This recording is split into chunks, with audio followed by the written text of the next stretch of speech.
Koka sunarai sunarayenti. Koka sunarai sunarayenti. Koka sunarai sunarayenti. Koka sunarai sunarayenti. Koka sunarai sunarayenti. Koka sunarai sunarayenti. Hello, hi, welcome to this episode of Mango TV. Today we have a good friend of mine that I love very much. His name is David Salomon. Hello. David Salomon, Egyptian and indigenous Berber roots, born in London, is the founding steward of the world's largest forum for indigenous people, one of the leading voices in nation building in East Africa, Latin America, and Europe. Spirit First. Advisor to head of states, indigenous leaders. Raised $3.4 billion for developing countries. He's a former Salomon Brothers investment banker in fixed income, founder of the first Global Impact Summit for the Financial Times. Welcome, David. Hey, welcome. So as usual, allow me to make a little context on why David is here. As our listeners know by now, Mango TV was born more or less with our first project, which was 2012 Time for Change, based on Daniel Pinchbeck's book. And that documentary was based pretty much on the idea that global transformation comes from personal transformation. And from there, our programming is structured around psychedelic medicine, intimacy and sexuality, and regeneration.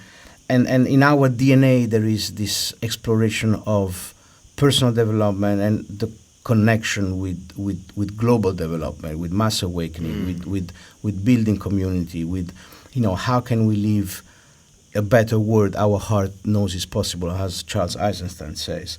So David seems to be the perfect person to talk about that link between personal development and mass awakening, if you want. So why don't we start with the personal?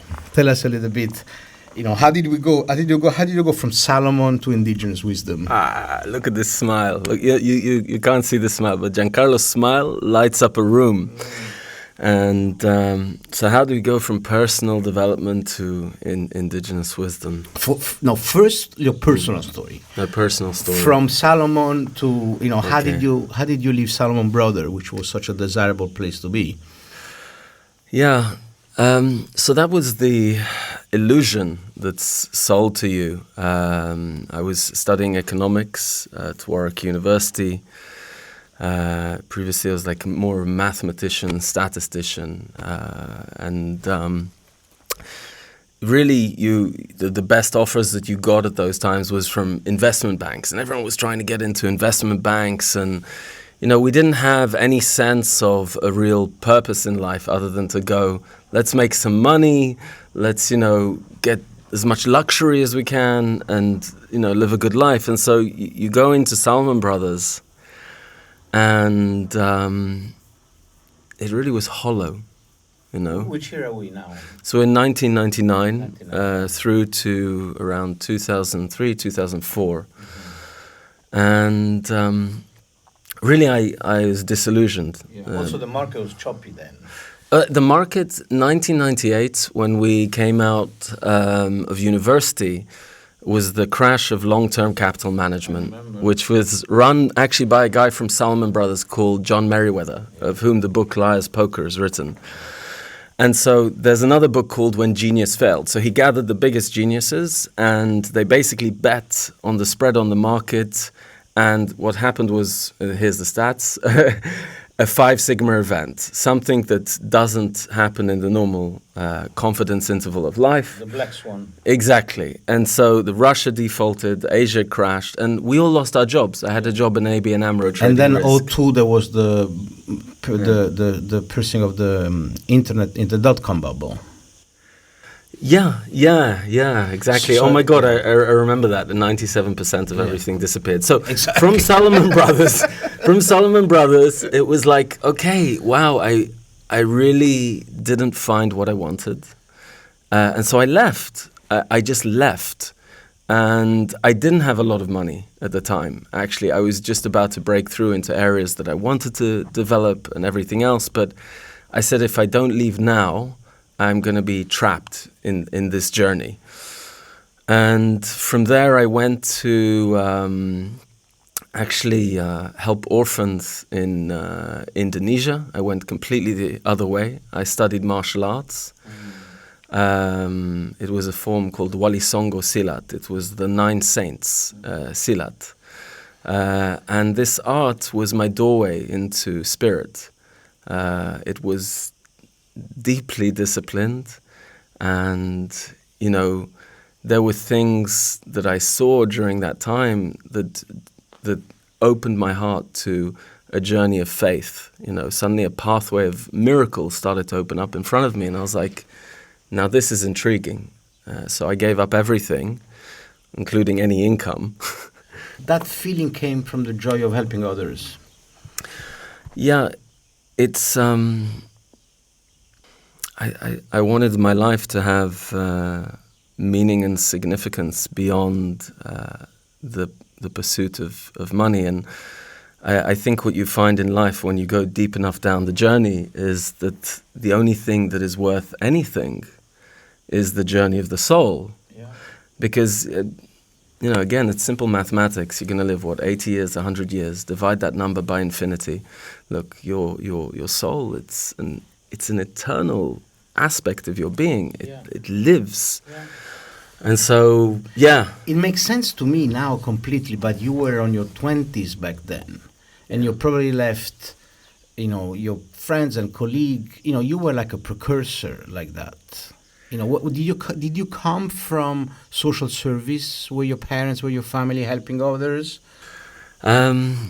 Not so much. There was a line of great sages in my family. On my father's side, there was, you look at the pictures and they look like they've stepped off, some kind of mystical set of Star Wars. Exactly. You know? So there was a seed there. There was a gene. I think you essentially embody, you're like the branch on a tree. You know, everything that your ancestors and predecessors came before you, they live within you. So in many ways, you are the dream, you are the prayer that they had. And so something happened to me in my 20s which just pulled, like I wanted to know. And it pulled with such a deep hunger that I gave everything, my house, everything. I wanted to know. And it culminated in the end with a 40-day fast, water fast in Egypt, where I said, either give me answers or let me die. So how tell us a little bit the detail of how did the decision of the fasting come about, and how did you practically implement it? So the decision of the fast, it came through a dream. And so dreams are the flight of your soul. And the indigenous will tell you, your soul flies over the future, over the past, over the present, and really tries to give you guidance as to whether you're taking the right direction in life. And in this case, it was a dream in Egypt, beneath the pyramids. I don't dream of past lives. I don't know much about past lives, so I can make no claims in those areas. But this was vivid, it was lucid. I was there, I was alive, and I looked very similar to what I do now. And so I said, I have to go. And so from here, I'll tell you the story. It's quite interesting. So my teacher came to me and he said, look, I had a dream as well that you were in Egypt and you wore a turquoise shirt. Yeah, sorry, but who was the teacher? You didn't mention the teacher. Okay, so there was an Indonesian teacher called Sat Guru Ma Prem. Mar knows. She would hold a cigarette all the time, and she was deeply intuitive. She could tap into. Which tradition is that? I would say it was more like esoteric mystery school. I see.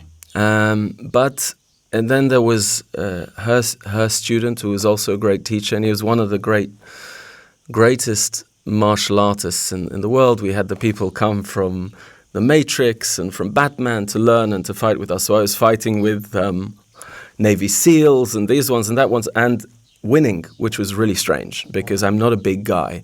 but the way he moved, the speed, everything. And so anyway, so he comes to me, and he had very much mastered the art of walking through dreams to see what would come. He said, wear a turquoise shirt. I said, okay. Anyway, so I just gone through my divorce at the time. I had £300 left in my bank account. Wow. That's it. I bought a one-way ticket to Egypt. And I said, this is going to have to be a journey of faith, because for me to do a 40-day fast, that's not even enough money for the water. Yes. So I get there, I got my £300, I cross the border, my sister say goodbye to her, and I go down across the border, and strange enough, there's a woman on a bus with the same name as my ex-wife. I just following little signs, silly little things. And I get to a place that's called Ras al-Shaitan. Of all places, it means in Arabic, the devil's head. Wow.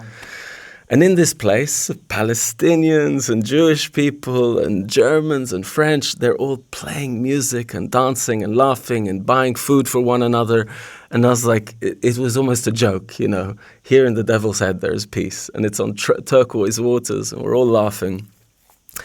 And as I come with this turquoise shirt, a man, a great poet from Egypt, I think his book is called Songs to the Morning Horizon, Sharif al-Hakim, he points me out, and he says to everyone, there, over there, turquoise, just like the mistress of Sinai, just like the goddess Hathor. Here in Sinai, we are all guests of the goddess Hathor.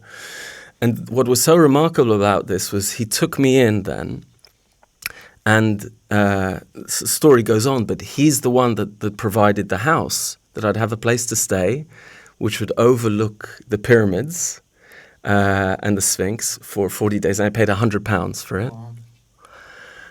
But why called the turquoise short? So the mines next to the temple, which I later went to do my fast, that's where I was heading. There were turquoise mines. So she was goddess of love, sexuality, celestial creation, but also of mining, strangely enough. They had a goddess of mining. And so the turquoise was symbolic of her. And so we sat that whole day, and we spoke, and he was like, look, this man knows. And he gave me guidance, and his son, Kareem, strangely enough, has just released a series on Netflix called Moon Knight, where he plays the god of the moon in Egyptology. It's very strange, and I'm just about going in documentary. But anyway, back to this story. What was very strange that happened next was we spoke for those 2 days, and they gave me all the guidance, everything that I needed, to make my journey. How to get to this temple in Sarabat al-Khadim. And now this temple, in the early 1900s, when the great-grandfather of archaeology, Sir William Flinders Petrie, was asked to go and prove the biblical record, he released 8 studies, and the 8th one was banned. And this 8th one was about this temple, and it created a connection between the goddess and Judaism and Moses and the sacred bread of life, which is essentially a story unto itself, and psychedelics and self-development and everything else like that. So I'm going to skip forward, but one of the last things I'll say on the part in Sinai was there were just very strange occurrences that kept happening. I've never seen this before in my life, but we were talking about the wisdom of Tehute, the god of wisdom in ancient Egypt, and he teaches that man is a star bound to a body. Okay, so your evolutionary path from sperm to human to star to divinity is already contained within you. And so this whole thing, as I was saying that, lightning came across the sky and struck the place of the sun. In front of you? Yeah, like several times. And everyone looked at it, and there was this guy, Yonatan, who looked a bit like Jesus, to be honest, but it wasn't, obviously. And he points and he says, you won't get a clearer sign than that. What was so strange was there weren't clouds in the sky that we could perceive. It was September.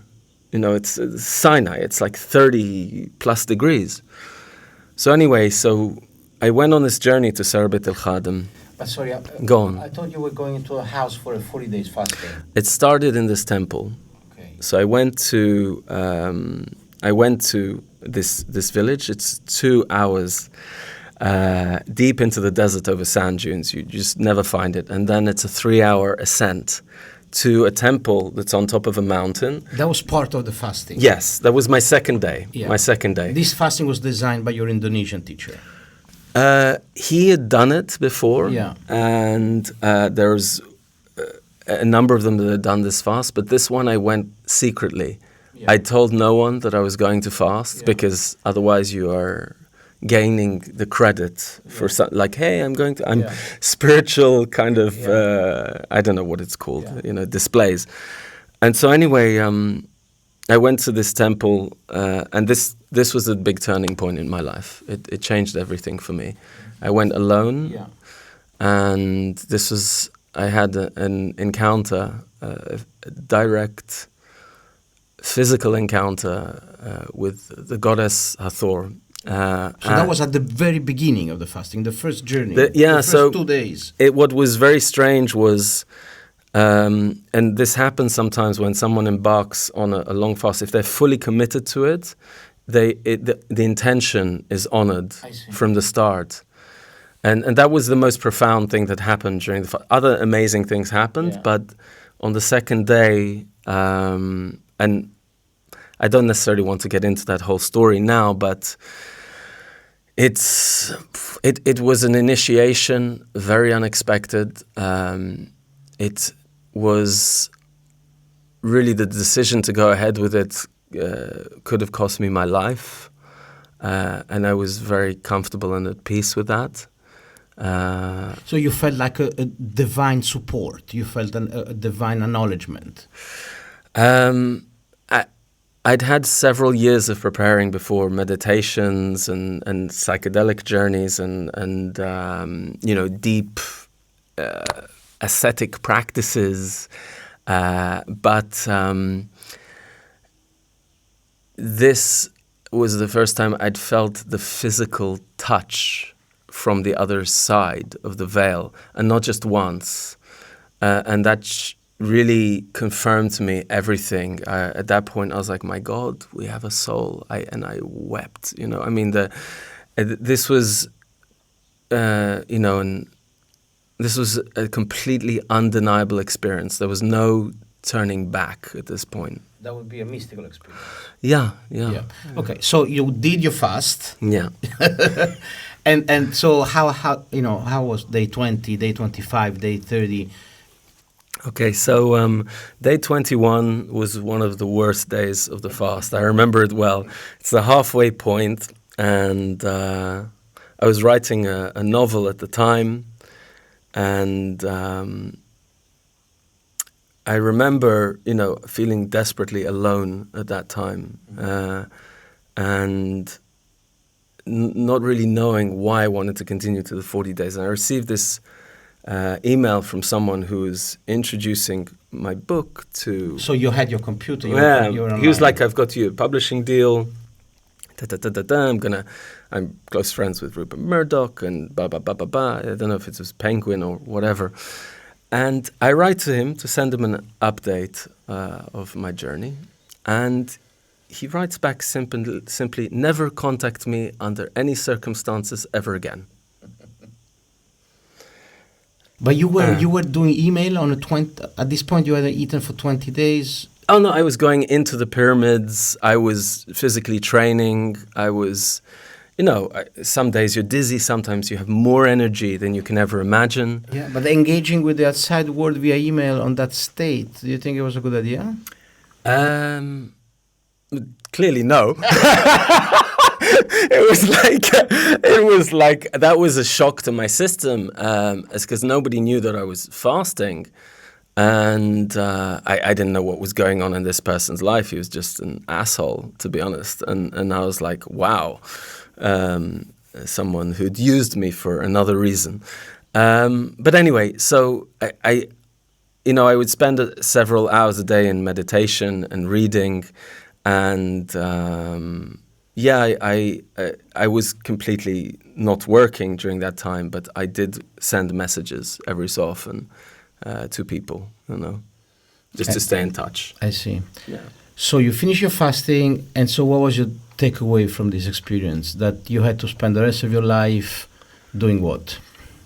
So I think there are two aspects to the journey of enlightenment, because awakening, as you know, it's a many layered process, and the first part, as your light within you starts to awaken and grow, that's the most important part, the aspect of self-development. But then something very strange happens.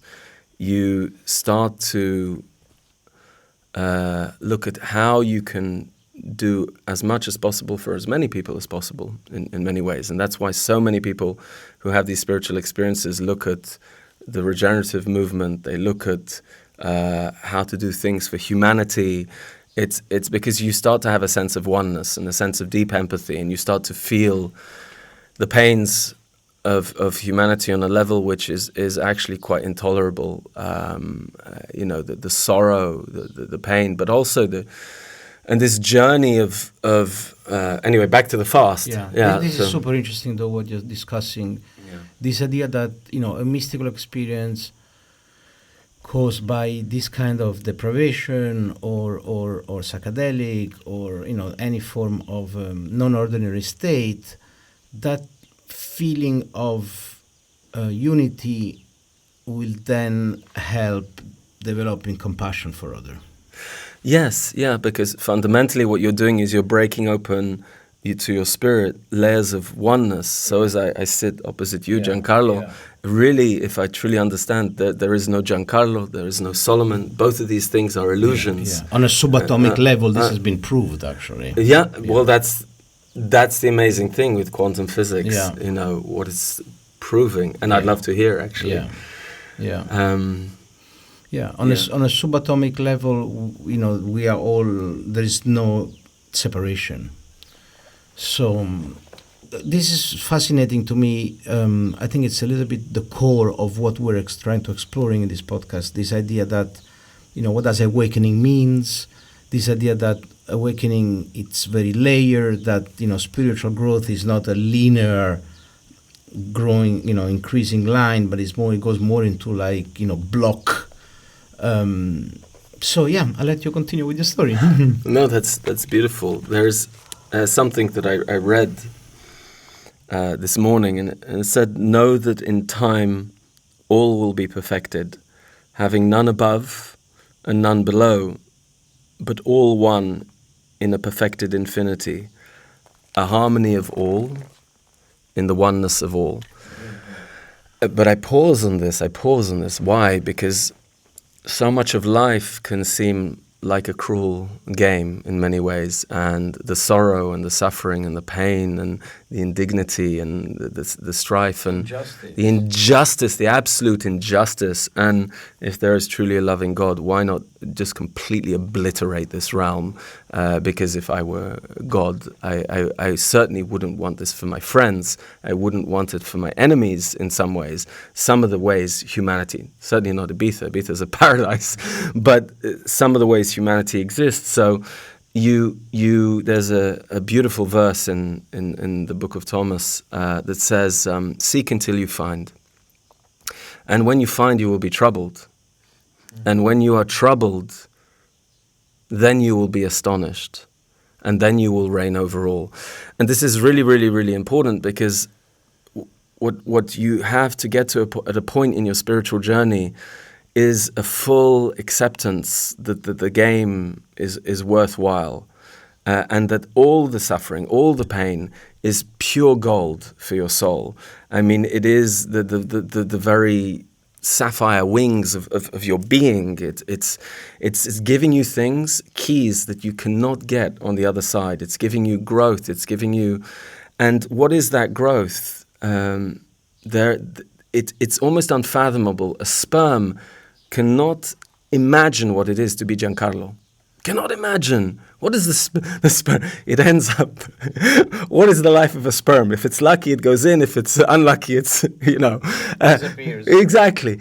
So, and Giancarlo cannot imagine what it means to the next stage, to be a divinity, to be a star. Like in Egypt, they had 10 sun discs. What does it mean to be a star which gives life to planets around which its gravitational field pulls these planets with billions of beings, which you can be any part of them, all of them, the trees, the wind, the lovers, the all of it. What does it mean to be that? What a stage of growth that is. And then you start to step back in awe and wonder at the goddess. You start to really, and this is like and this is where the psychedelic movement and ayahuasca and indigenous people reopening the door to divinity has changed everything, because we get the experience of the divine.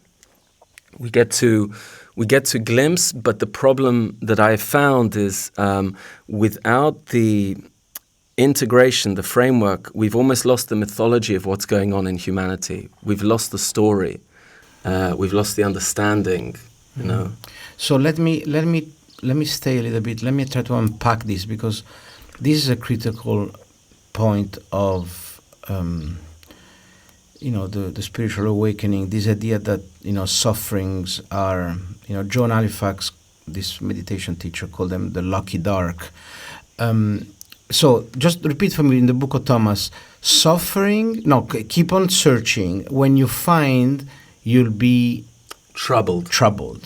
And when you're troubled, what happens? You become astonished.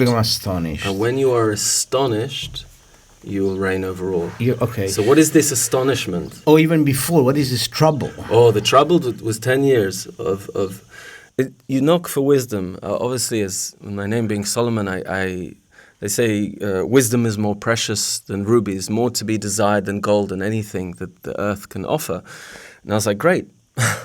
But what they don't tell you about wisdom is that wisdom puts you in difficult situations, and then you have to discover the way out, how to turn.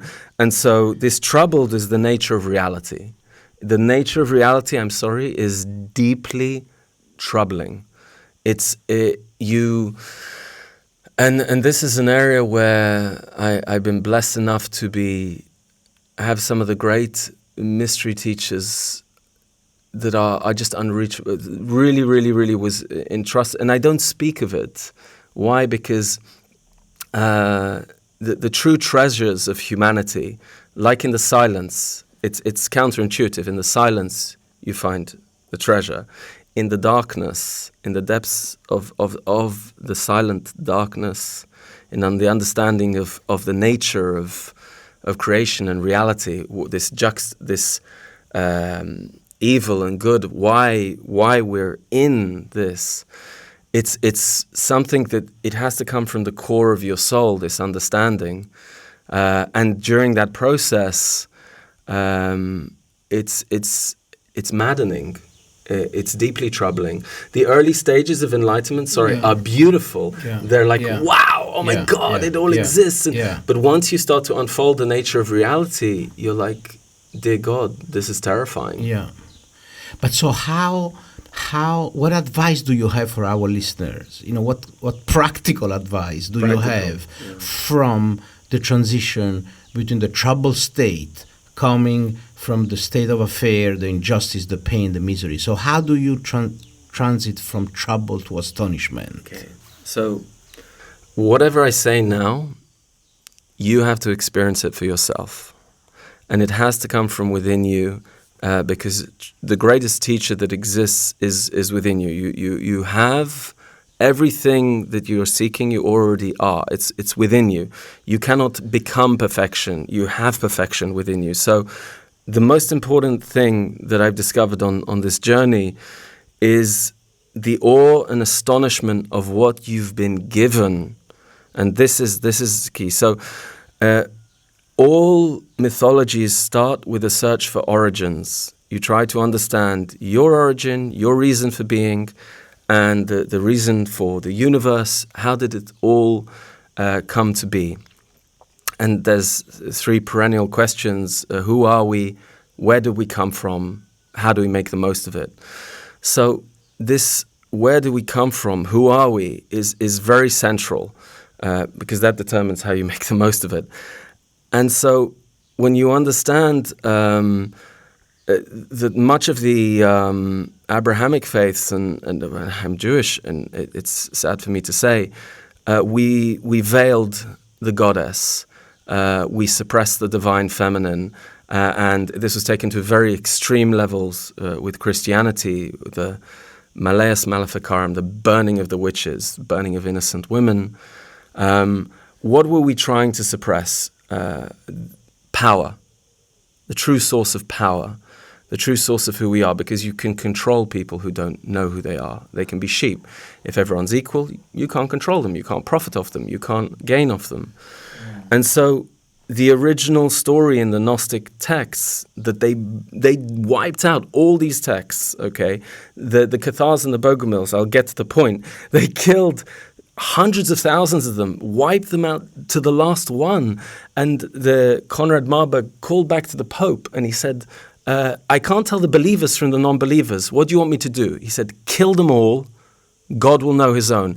And they literally instituted the book of Revelation. Which Pope was that? Pope Innocent III. Which year are we? I cannot remember the year right now, but I will check. We'll put it on the show. Yes.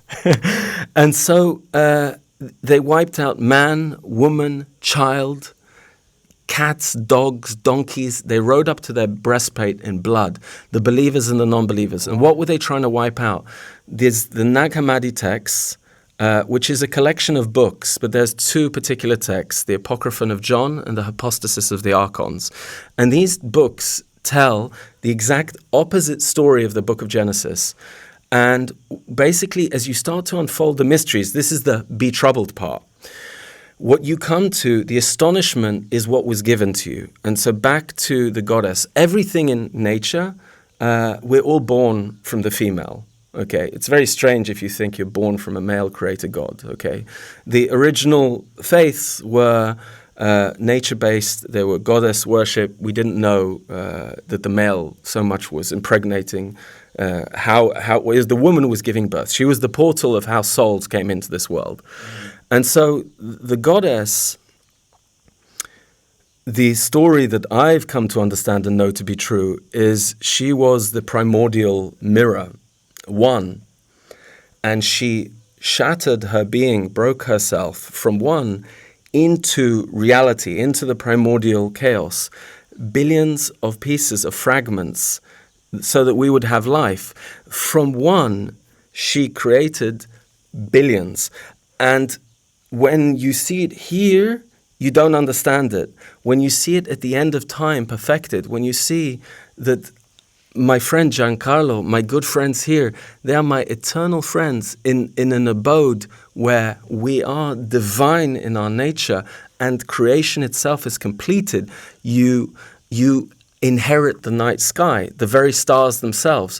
You're not a little guy trying to buy a flat in London beneath one person and next to another person. If you're lucky enough, you are the inheritors of the cosmos itself. So coming to terms with the magnitude, the absolute magnitude of what you've been given. And then the next part is, how do you make the best of it? How, and this is where we're now starting to scratch the surface as to the powers of the mind to manifest the life you want. We're coming to a degree of accountability and responsibility over the fact that our lives are determined by the garden of our mind. Wow. So why now? Why we're coming to this realization now? And why all this mystery school coincide around this moment in time being a moment of mass awakening? Why the Mayan, the Hopi prophecies, the Indian Kala Yuga, the Age of Aquarius, why they all point at this moment in time for a moment of awakening? So do you believe that? How is that coming about? Tell us a little bit about. Let's move now on the second part of the conversation about this mass awakening. So, in taking a moment, we all are governed very strongly by two forces on this planet. The sun, without which we would have no life whatsoever. If the sun decides to go on vacation for a week, we're dead. We're a ball of ice. The moon governs the tides and the menstrual cycles of women. Therefore creation. Yeah, and so you are between massive planetary bodies that, given the point of time in which you are born, affect your character, your personality. You're essentially, at the moment you're born, it's like a blueprint of the cosmos at that particular moment. Now, the cosmos itself, of which we inhabit a very tiny suburb, a tiny speck of dust, of which we think, Christians... We are the center of... We are the center of all cosmoses and all multiverses through which there is no life and there is only Jesus. Forgive me, but let's be realistic and pragmatic here. And this point in time is one that the Hindu and the Vedic texts, they really, they speak of yugas and different ages and different dispensations and everything else. But we're at a turning point. And it's not 100% guaranteed, by the way, that we evolve and ascend to the next level. There is a very strong downward force at this time. That's why you're seeing the polarization of humanity, which is hell-bent on our destruction. And so you have one force that's emerging and it's in the minority, by the way. It's not the majority. It's focused on quality. It's focused on these individuals are self-actualizing. But the mass of humanity is trapped in this vicious, horrible cycle. 65% of people on the planet, or 62%, earn less than $10 a day. Only 15% earn more than $30 a day. So most of humanity is in a state of struggling to survive. Very few have had either the courage or the privilege to truly develop themselves. And that's the fundamental problem with civilization. And that's why so many of us who awaken start to focus on civilization, because we say, how can we help more people cross the line? How can we're the icebreakers in many ways, but we're building the stage. The next generation is the show. So it's not a given that, Pinchbeck used to say that this end of the Mayan calendar is a tipping point in consciousness. That then when enough people get awakened, if you want, then there is a mass awakening. But this is a concept which for most people is still very difficult to grasp. So how do you? How can it go both ways? So how can this polarization get worse and more inequality, and climate change will create, now in London it's like 39 degrees. How are we going to avoid food shortage and radical weather and displacement of Bangladesh and Maldives and all this country going underwater? How are we gonna instead of towards destruction? How can we really go towards a mass awakening and create a more harmonious and just civilization, more in tune with nature operating principle, where there is no extraction and reduction? And how can we do that? I know it's a big question. It's a question I've asked, as many of us have asked, at least for the past decade. And the difference is the action you take in the world as well. it's wonderful to have these beliefs internally and to espouse them to friends and family. But what action are you really taking in the world, and how are you embodying these principles? How are you moving to a place beyond self? Okay, so how do we start to? And there's two things that are very important here. One is what is the model that we want to see generations from now, and how do we reverse engineer back from that? And at the same time, coming to an understanding of our accountability and our responsibility to collaborate. We need models where we break down the division and the walls between us to rapidly collaborate. And the reason we are out of time, we're not prepared for what's coming.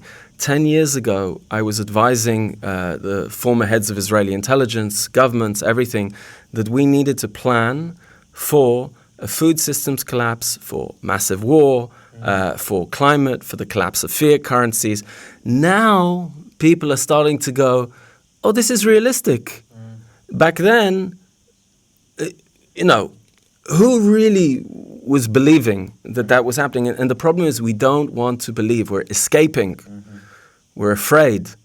And we're not stewarding our resources in the way that we should. And the problem is the indigenous, the Hopi, the Kogi elders were here just a few weeks ago. Like essentially the Kogi Pope who stays 24 years in the cave. And he's like, you have 4 years until shit hits the fan.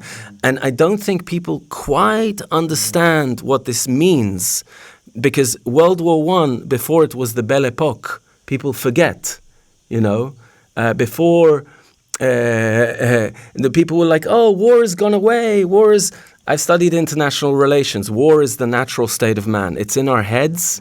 It manifests in our collective reality. And what you have is a collapsing of a very greedy system that at its core is severed from spirit, that is essentially a form of slavery, a very complicated form of enslaving other people to the wills of an economic system.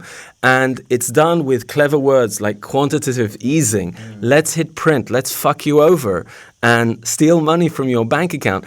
Governments are the most inefficient corporations you can imagine. Okay, and if you look at start to understand them as corporations that serve their populace, their people, you say, what the hell is this? A B-2 bomber is 2 billion, okay? 2 billion, a B-2 bomber. We calculated that you can solve hunger permanently in Africa and create a multi-trillion sovereign wealth fund backed by resources with between 2 to 3 billion. The price of a B-2 bomber. Yeah, that's crazy. No, so last point on this is, here in Ibiza, we get a sense that this island is a prototype, that something is emerging. And it's this sense of community, and this is really key. When they destroyed the doors to divinity, when they wiped out the Eleusinian mysteries, they also wiped out much of community. Sorry, who's they? So this was 392 AD, Emperor Theodosius and Pope Theophilus at the time. So they wiped out all the mystery schools, including the last remnants of the great Library of Alexandria, the Serapeum, a 4-year period. They wiped that all out. And by the way, at that same time, suddenly the Book of Revelation appeared. The Book of Revelation is very counter to the entire text. Wow. And there was earlier texts from which it was taken. This is a very interesting thing. This was a complete control mechanism. We control the door to God. There was even a thing, unless the thaler clangs in your chest, you will by no means enter heaven. You had to buy your way to heaven. So money suddenly became, rather than character, because please go on. Yeah, but so what were you saying? You were saying that, before you mentioned the Pope and the Kogi. Yes, the exactly. 4 years. Yeah, the 4 years, exactly. Just to qualify what I'm talking here, when I advised on Iraq and Syria, we, a year and a half ahead of time, said, prepare. There is going to be a collapse in these countries. We predicted the rise of ISIS. I was working yes, people don't like Tony Blair, Mike Milken. These are to establish models that could create economic buffer zones on counter-fundamentalism. Why am I saying this? Because now, literally, whether it's the Santo Daime or whether it's the African shamanistic leaders or the Amazonian leaders or Kogi, they come in crying. They're like children. Wake the fuck up, okay? Start getting prepared.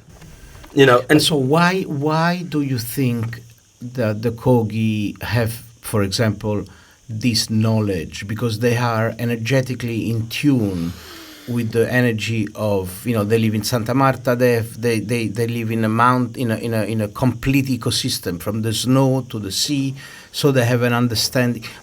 How do they get this knowledge from? So with this one individual in particular, who's 104 years old, and is a beautiful soul, and you shrink at that age, and he spent the first 24 years of his life in the cave. It's sensory deprivation. So you become more attuned to the divine. You become more in tune because fundamentally when you understand spirituality, you understand that this is a garment. If you understand it better, it's a clay vessel. And the clay vessel restrains the soul because you think it's you. You identify with this as your reality, whereas he's not identifying with that reality. He's going into the soul and from there into the spirit. And the spirit sees over all time. And you have this experience in your dreams. They have just mastering the science. It's a science, basically. And so with that, what you come to understand that the spirit inhabits beyond time as well. And so when you go to these realms, this should be common practice, okay? We should be able to, through the journey of our soul, have guideposts for our life. But we dismiss this stuff so much that you need indigenous elders who spend 24 years in a cave to come back with messages from us, and still we ignore them. Because the truth about this is nobody believes in prophecy anymore. Yeah, but so I would like to go back to your train of thought when you were saying the indigenous people, the Kogi, they warn us we have 4 days left. Submarine B-bomber or something is the price of what we need to eradicate hunger in Africa and create a productive system. So what are we going to do? What are we going to do? Okay, so those of us who are becoming more and more aware, pretty much the people you bring to your podcast, you're bringing those types of souls, those types of individuals. They're seeing eye to eye. We need to have a local plan and a global plan. And we're starting to see that most of us have the same plan. What you have to do is have a vision that's greater than any one individual or corporation or organization, into which you can individually grow and collectively grow greater than you ever could alone. And so a lot of that relates to narrative, it relates to structure. It's a process now it's going to happen anyway. Can I tell you something? In World War II, the US government became essentially allies with the mafia so that they could have access with the ports. Okay, we are going to, by necessity, start collaborating on a massive scale because it's going to be so self-evident. So what we can do is take responsibility and say, okay, how are we going to start sooner so it's not a mad rush? Because these things take time. We need to prepare our food systems. We need to massively prepare our food systems locally. We need to remove import dependence. We need to secure our supply chains in resources, not just in food. And we need to also, from a perspective of personal self-development, in terms of how we work together, we need a lot of support from the best in the field to help us see past our shadow, see past our blind spots, look to one another truly as brothers, as a community. Yeah. So this is key. So you said all these very important things. So a resilient food system linked to regenerative agriculture, localization, and continued working on this alignment between mind, body, and spirit. Try to really identify the blind spot and being in service. But so how can we do that? So in Ibiza, this is happening. Yes, it's happening. It's emerging. I wouldn't say it's fully happening yet. So we still have 96% import dependence. Of food. So we're working on two projects here. One is the local, one is the global. So Ibiza is a prototype on a small level of what can be done in developing countries. But this is key, guys. I hope you're catching that. Ibiza is a prototype of what can happen on a small case to developing country. It's a very important laboratory. So listen up. This laboratory it's there in the sense that all of us, this isn't our plan, this isn't our story. All of us who've had these encounters with the divine, there is a plan. Nature has a plan. The goddess has a plan. And we are moving like pieces on a chessboard, aligning.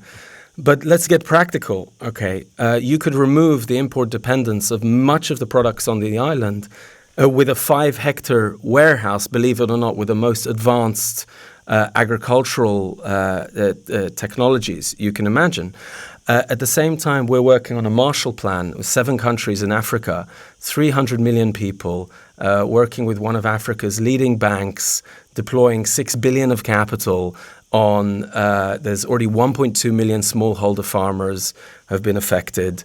And these efficiencies that we develop in the lab can go to a much larger scale. So what we succeed at doing here, and we run the World Indigenous Forum, the largest forum for indigenous people globally, is linked into 90 countries. So how does the blueprint, the prototype of what we're doing here, go to all these other countries? And it needs to move, it needs to, and what you're going to see is a bit of a J-curve situation, in that money is starting to now flood towards this because of the Ukraine war, has shown how vulnerable our food systems are. 30% of wheat. The DRC lost 69% of their wheat. 27.2 million people are now in crisis and hunger just in the DRC.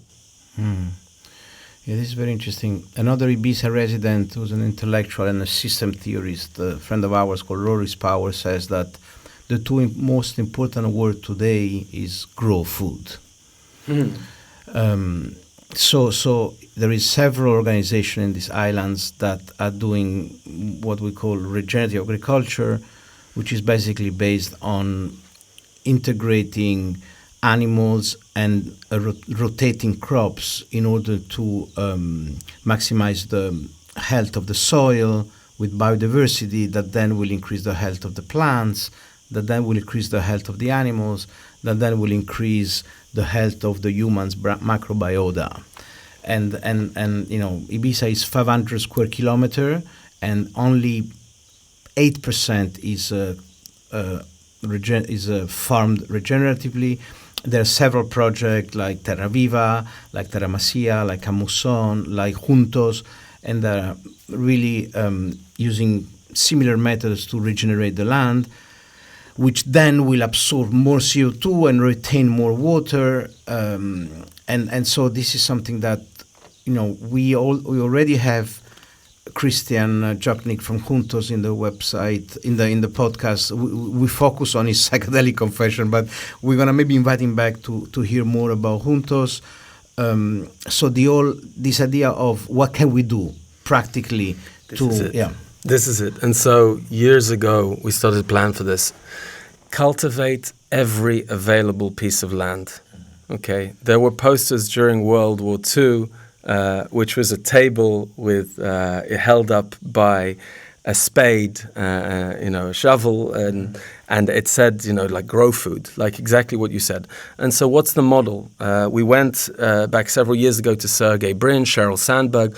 We started to look at how to digitize the entire all available land globally, and we looked almost like at an Airbnb for gardens. Take the idea, run with Airbnb it. for? Gardens, basically. Anyone can upload their land. Okay, what you get as the landowner is you get the produce is grown on your land, you get a part of the income, you get the increase in the appreciation of the land value because it's being grown, and you're creating jobs. Okay, so look at this. There's no reason for you not to join. Now you start to have an education and training system where anyone, we looked at ATV, this agricultural TV, the best skills in the world in all the types of growing, they were training the farmers, and they had 10% of any farmer that was implementing their method. And so suddenly you've got massive mobility of labor. You look through your goggles, you stare at the land, and you can see coins there in the distance. And if you are a 4 or 5 star qualified farmer, you can go over there, you can start planting, you can do the thing, you can collect the digital coins, okay? You screw it up, you have to give them back. But there's this metaverse world. There was no metaverse back then. So what does the future look like? And we broke it all down to a pixel. And you can shift everything, any pixel, from red to green.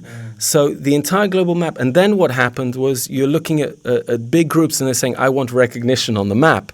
So suddenly ego became a good thing. We want to have our thing. But the problem was, and we were speaking with the UN World Food Programme and everything, the speed with which we're moving. This is a mobilization effort because we've got climate famines going to hit. We've got issues with war, with currencies, with inflation, with destabilization. This now needs to be everyone can play, everyone can get involved. Let's get going. And Ibiza is that beautiful prototype where people from developing countries can come. They can walk through Juntos. They can walk through Terra Viva. They can walk through Tierra Iris. They can see these. And what the big difference in Ibiza, just to get this straight, there's a big difference between growing food and the way Ibiza does it. Why? And this is the key thing with indigenous people.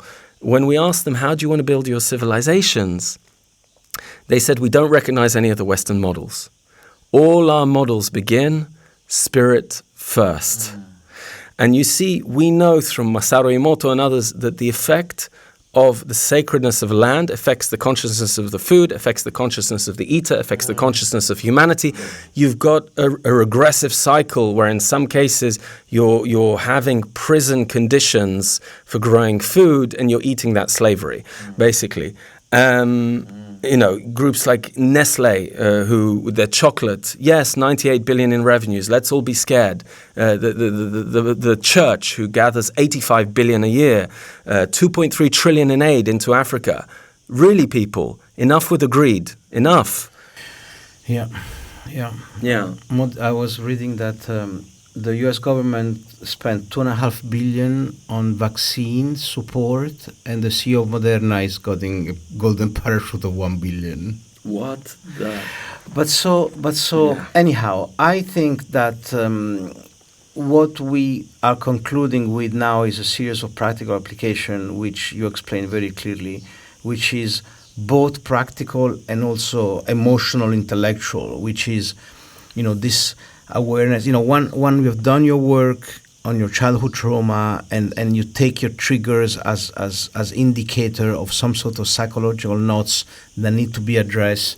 Once you do this work of just like slowing down and being in touch with your gut without being sedated or numbed or intoxicated, that clarity that you can get with a visualization practice, a meditation practice, all kind of breathing or dancing or psychedelic, with that awareness and that clarity, you can then feel this connection with the food and the food cycle and the importance of growing your own food if you can, or buying from local sources and trying to foster as much as possible your local community, and protect yourself from the climate famine you were saying by producing locally, protecting from the energy increase with possibly having your own solar panel, your own independent electricity sources, and then connecting with your community. Ibiza, unfortunately, is becoming very expensive. In the last 6 months, 4 permaculture that I know had their rent quadrupled because homeowner in Ibiza can make more money with the tourists. So we lost this incredible knowledge. They have to leave the islands. So we had Matthias Milani here on the podcast. This idea of having a community, 15 friends living together, it becomes more sustainable. You can share the rent. You can really grow your food.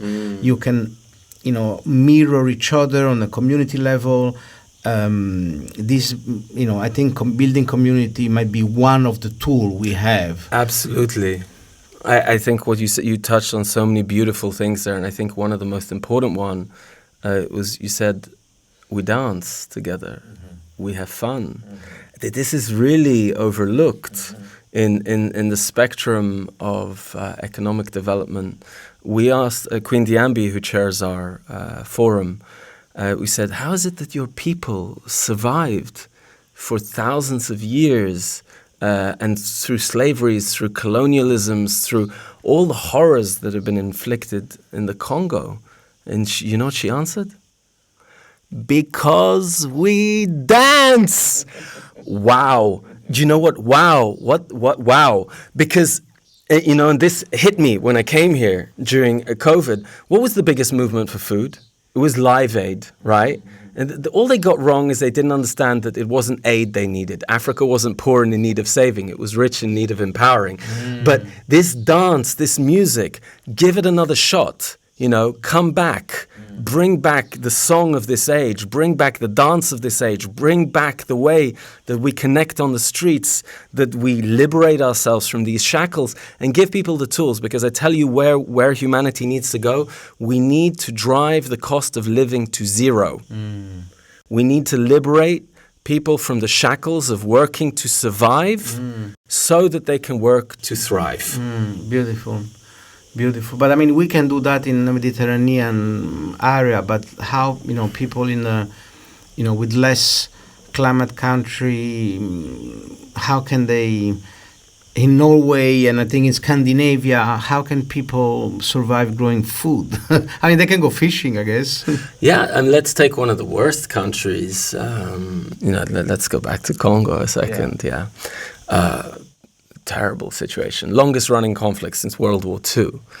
Patrice Lumumba, their great leader, the first kind of almost socialist leader, was murdered and then put in a vat of acid. I think only a few weeks ago, after however many decades, his thumb was buried or some small part of his body.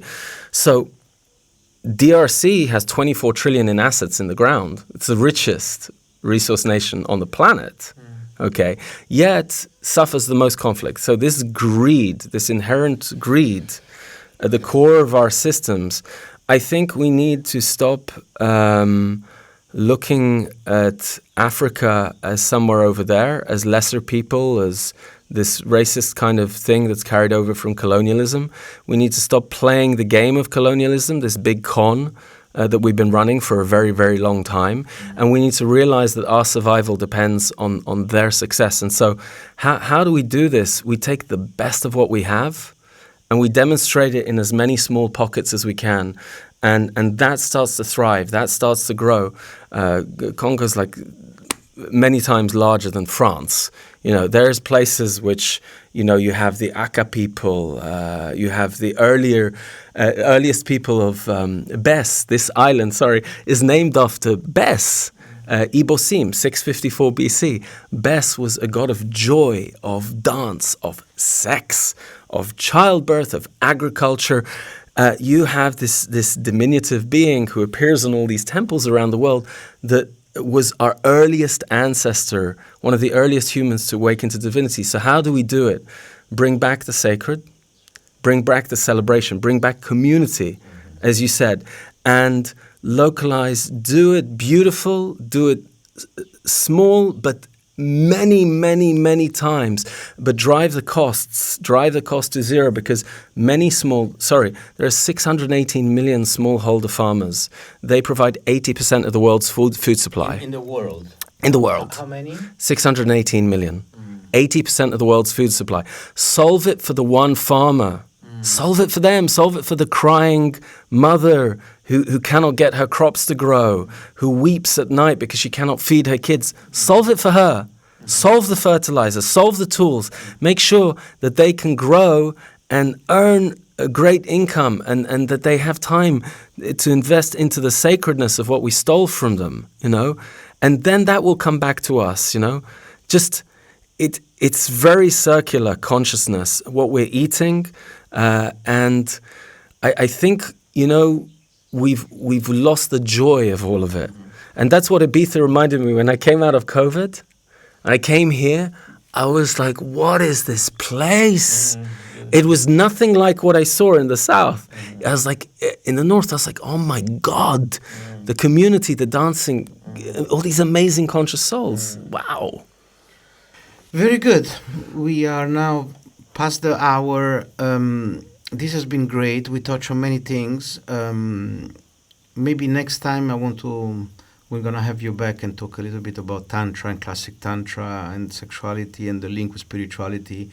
For now, I would like to wrap it up here. Is there, for people that want to know more about you or about the themes you talked about, the link between personal awakening and global solution and global renaissance and personal development, what resource would you recommend in terms of your own website, or to the books that really affect you, or to the documentary, to the podcast? The truth is, for 2 years I stopped speaking publicly or sharing my voice in this way. Thank you for coming to us then. Yeah, you know what it was like. Many times you had to ask, and then it wasn't easy to bring him here. and so this is the first time in 2 years that I've really spoken. And what I would say and share with you, and I look forward to sharing more. These things that Giancarlo is digging into, they're the very essence of life. When he mentions psychedelics, the doorway to divine, when he mentions Tantra, conscious sexuality, you're talking about the deepest rivers of oneness, of ecstasy, of unimaginable love that you can experience. And the fact that these two doors were denied us due to dogma for so many decades is where things need to break, where they need to change. We need to openly dialogue. We need to share our secrets, And I hold many secrets. That was my role for many years, a guardian of the mysteries, a guardian of many things. But I feel safe here now. I feel it's time to give, and to give as much as I can possibly give, because this can help people in their lives to have better lives. And I think that's the spirit of Ibiza. Amazing. That's a great conclusion. Thank you very much, David. If people want to know about your work, about the World Indigenous Forum, do you want to share a link, a URL? At the moment, everything we are keeping quiet, and we hope to show by our actions in the coming months, probably at COP27 in Egypt, in Sharm el-Sheikh. That's the first time we're going to be making an announcement. When is that? That's in November 2022. Okay, great. So expect David back on the podcast in December this year for an update. Thank you very much. Thank you. Koka sunarai sunarayenti. Koka sunarai sunarayenti. Koka sunarai sunarayenti. Koka sunarai sunarayenti. Koka sunarai sunarayenti. Koka sunarai sunarayenti.